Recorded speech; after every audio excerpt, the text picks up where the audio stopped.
Hi everyone! Remember in a previous lesson for section 8.3 when we discussed the basic shape of common graphs and how to shift and reflect those graphs? We focused on a starting point for shifting. In a quadratic function, the starting point is very important. We call that focus point the vertex of the parabola.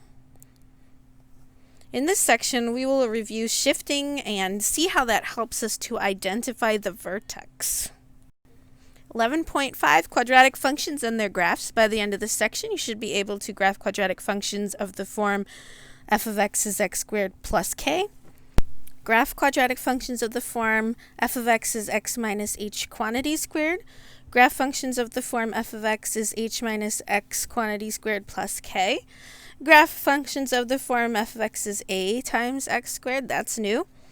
And graph functions of the form f of x is a times x minus h quantity squared plus k.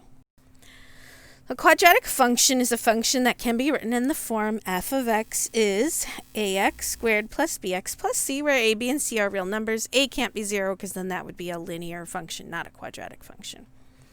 So recall that parabolas are U-shaped, and they normally open upwards. Reflections over the x-axis will open downwards. So that's if you have a negative in front of your x squared term that will reflect the parabola over the x-axis so that it opens down instead.